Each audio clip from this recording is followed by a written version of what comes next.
बिस्मिल्लाहिर्रहमानिर्रहीम। अस्सलाम वालेकुम। एक दफ़ा एक औरत का बच्चा गुम हो गया। वो उसे काफ़िले में ढूंढती फिर रही थी। वो एक एक आदमी से बच्चे के बारे में पूछती, भला आखिर उसका खोया हुआ जिगर कोशा मिल गया। उसने लपक कर उसे सीने से लगाया, मगर उसे यकीन न आता था। दोबारा बार उसका मना देखती और खूब प्यार करती। हर शख्स उसकी कैफियत से मुतासिर हो रहा था। लेकिन उस वक़्त आप सल्लल्लाहु अलैहि वसल्लम सहाबा कराम रज़ा से मुखातिब हुए और फरमाया, क्या ख्याल है तुम्हारा? ये औरत अपने बच्चे को आग में डाल सकती है? सब ने अर्ज़ की, नहीं, ये ऐसा हरगिज़ नहीं कर सकती, क्योंकि इसे अपने बेटे से बेपा मोहब्बत है। आप सल्लल्लाहु अलैहि वसल्लम ने ये सुनकर फरमाया, अल्लाह ताला को अपने बंदों से इससे कई गुना ज़्यादा मोहब्बत है। वो हरगिज़ नहीं चाहता कि उसके बंदे दोज़ख की आग में जलें।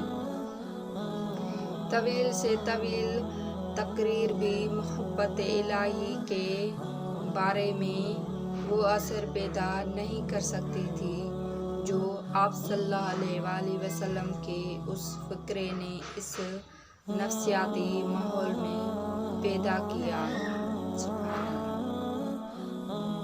एक दफ़ा मौला अली अलैहिस्सलाम कहीं बैठे हुए थे। एक सहाबी मौला के पास आया और अर्ज़ किया, मौला, मैंने सुना है आपकी जो तलवार है जुल्फ़कार ये पहाड़ को भी चीर देती है, क्या ये बात सही है?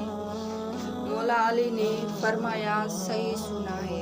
उसने कहा, मौला अली, आप अपनी तलवार देंगे? मैं आजमा कर देखना चाहता हूँ।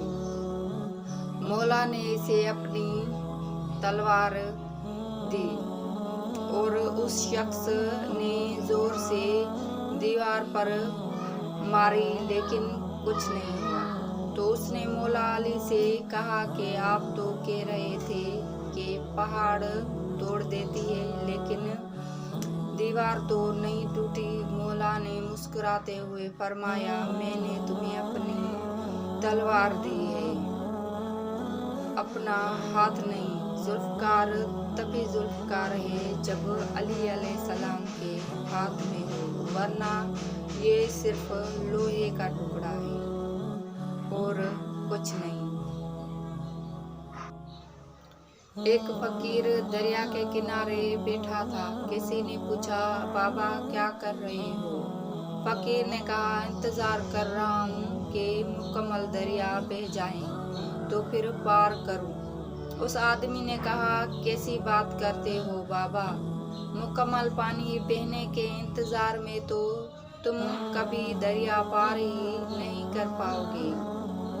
फकीर ने कहा, यही तो मैं तुम लोगों को समझाना चाहता हूँ कि तुम लोग जो हमेशा ये कहते रहते हो कि एक बार घर की जिम्मेदारियाँ पूरी हो जाए तो फिर नमाज पढ़ूँगा, दाढ़ी रखूँगा, हज करूँगा, खिदमत करूँगा।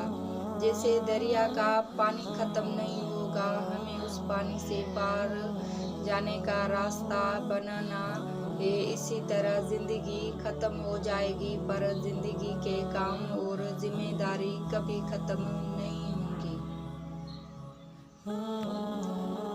जब घर में गोश्त बनाकर खाओ तो हड्डियों को मुकम्मल साफ मत किया करो, क्योंकि उसमें जिन्नात का भी हिस्सा होता है।